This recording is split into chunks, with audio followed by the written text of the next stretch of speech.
Hey, what's up, everyone? Back with another Better Call Saul reaction. Just watched the latest episode called Breaking Bad. So now, not only do we have an episode of Breaking Bad called Better Call Saul, now we have a Better Call Saul episode called Breaking Bad, which is going to make it even more confusing to talk about what you're talking about. It'll be like, hey, have you seen Breaking Bad? And you got to be like, do you mean the TV show Breaking Bad, or do you mean the episode of Better Call Saul Breaking Bad? Um, but I was annoyed by that at first, but then I kind of got what they were going for with this episode, which is they were it's thematically connected to that episode of Breaking Bad, and I'll discuss that in a second. But I just wanted to kind of briefly touch on the reaction to last week's episode, which people in the community were more like, some people liked it, but some people didn't, and it was kind of funny that, you know, you guys were ragging on me that I haven't liked any episode this season, and then finally the one episode I like is the one that some people, not all of them, but some people dislike. And yeah, that's an interesting occurrence. And I think it's because I look for different things in these episodes than I think the normal viewer does. I think the normal person watching this is just like, oh, what kind of exciting stuff's going to happen this week? Versus I'm looking for it to really, add to the canon of Breaking Bad. I'm looking for it to actually create like a meaningful, addition to the series. And then, of course, the general things I look for, which is character, pacing, story execution, all that stuff. So, like I said, I liked the last one, and I actually like this one too.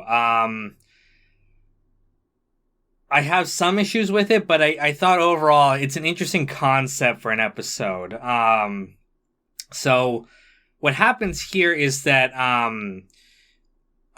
what's his name? Saul or Gene, and it takes place in the Gene timeline mostly.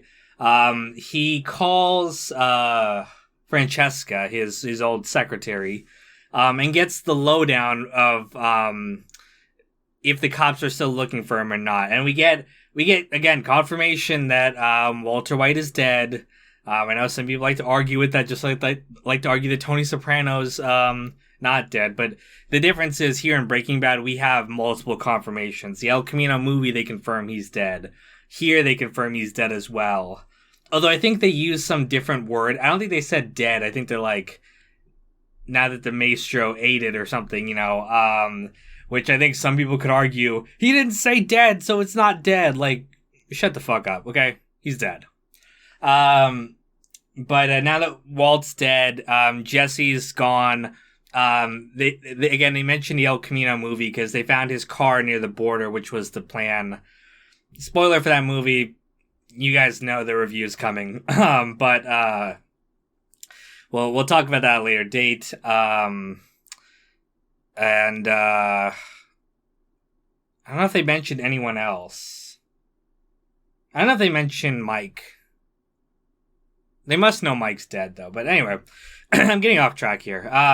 Basically, they're really looking for Saul still. I guess to uncover this whole criminal conspiracy. Oh, I forgot. The other person they mentioned was Skylar White. She got her deal because, again, Walt gave her the lotto ticket with the coordinates on it. So the only person they had left to go after is Saul. And they found all of his, fake corporations and money and all that kind of stuff. So, again, we're getting some context about what happened after Breaking Bad. We assumed most of this stuff happened already. We didn't necessarily need to be told it. But we are given that confirmation. And then we get something interesting, which is Saul calls Kim on the phone. And we don't hear what they said, but he got very angry at it. So we're meant to basically think that things are bad between them. This kind of potentially throws a wrench into some people's idea that they would be connected in the Gene timeline. They still might be, but it doesn't look like she's disappeared. Some people thought she would have to use the vacuum cleaner guy and disappear. She is in Florida working at a sprinkler company, but if she disappeared, I don't think Saul would have her number. I guess, I mean, you can headcanon it any way you want, right? You can say that, oh, he got the number before she went away, or they contacted each other after, but the fact that she called Francesca seems to imply that she's not disappeared, and that makes sense. If she's not been involved with the Saul Goodman stuff, then she really wouldn't be like a suspect or anything, so there's no reason she need to disappear. I would really like it if they don't end up together at the end. I don't want a happy ending. Breaking Bad had kind of a little bit of... Its ending was a little bit too happy. And I think Saul should be miserable. I think that's the way it should go. But we'll see. But again, the episode's told like in flashbacks, so we cut back and forth between the Gene timeline, where he's doing his like Victor persona again, and he's scamming rich guys. I don't know how many of those there could possibly be, and I think he's in Omaha. It looks like he's robbing like, you know, stockbrokers and finance guys, which maybe there's a lot of them there, but I didn't, you know, he's supposed to be in the middle of like bumfuck nowhere. But he's robbing them, and then in particular, he's robbing this one guy.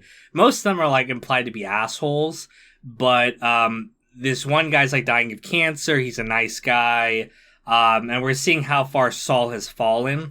And it seems like it's kind of implied by that phone call with Kim. You know, if he's gotten rejected by her again, then he might be like, well, fuck you, then I'm going to go full Saul Goodman again, you know?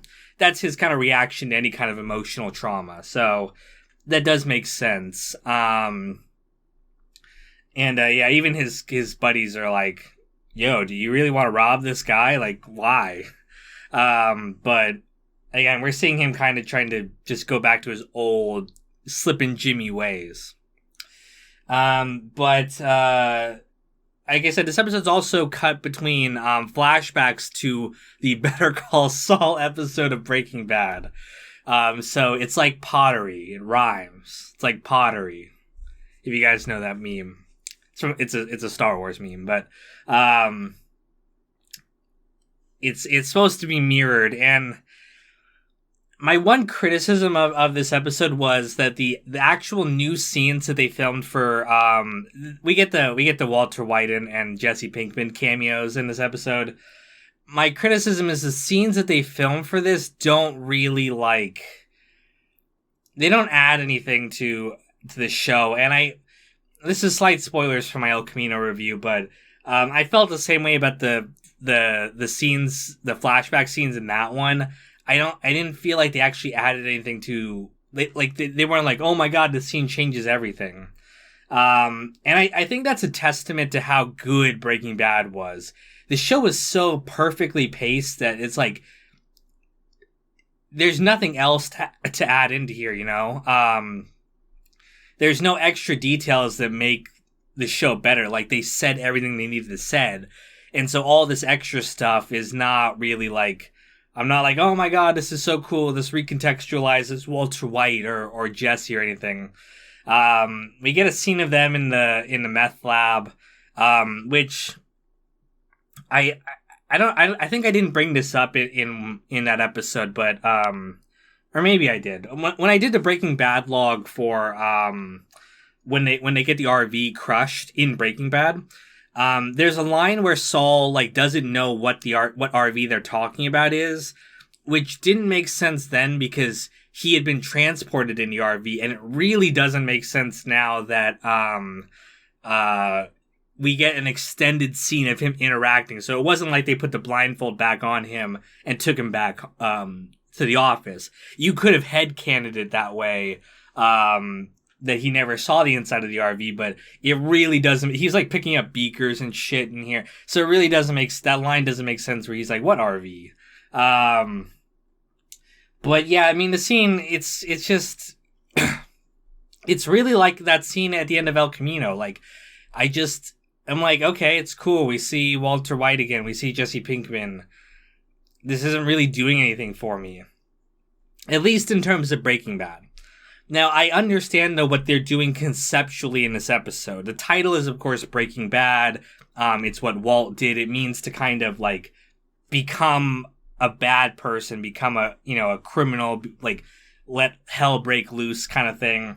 And we're seeing it happen again with Saul in the Gene timeline, but also seeing the beginning of his downfall in Breaking Bad, because really, like, he starts on the downward path to, like, destruction when he teams up with Walter White. And there's also a scene in this episode where Mike is basically telling him, like, hey, don't get involved with this guy, he's trouble. And so, again, we're connecting these two episodes, showing how Saul went on this path and where it led him, and him continuing it even into the Gene timeline. So, it's a conceptually interesting episode. I think thematically it works. Like I said, I wish the original scenes that take place during Breaking Bad would have been a little bit more like, pump it up. Like,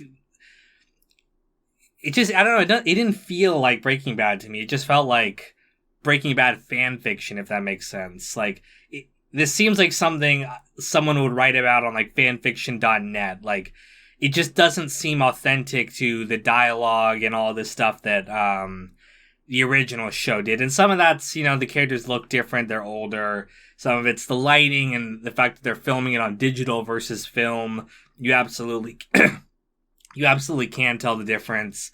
But yeah, I mean, other than that, though, I thought it was a pretty good episode. I was like, okay, I see what they're doing. Excuse me, I've been recording videos all day long, so my voice is going hoarse, but I see what they're doing, and I can appreciate it. Now it's just a question of, are they going to wrap things up in a strong way like before, or are they going to flounder it? I don't know if we have 1 or 2 more episodes. Let me look. I think 2 more. Sorry, I'm clicking on the link right now. Okay, we have 2 more. So this was Breaking Bad, and then the next one's Waterworks, and then the next one's Saul Gone. So we're going for puns in that final episode, but that will be interesting to see. It really will be interesting to have all the details and finally be able to give a definitive answer on what I think about Better Call Saul. I have a feeling I know how I'm going to rate it, but we'll have to wait and see, Endings can absolutely affect a series, and it's hard to stick a landing. Breaking Bad did it pretty good. Some elements I wasn't happy about in the finale, but I thought it was one of those shows that ended on a very strong note. The Sopranos was another one. The Wire was another one. But, it really depends. So I think that's everything I have to say. I'm interested to hear what you guys thought. I got to imagine the audience is like going to be pretty excited about this one because they're like, oh my God, Walt and Jesse. So yeah, we'll see. But overall, I thought pretty good. And can't wait to watch the next one, record my reaction, and share with you guys then. So see y'all next Monday.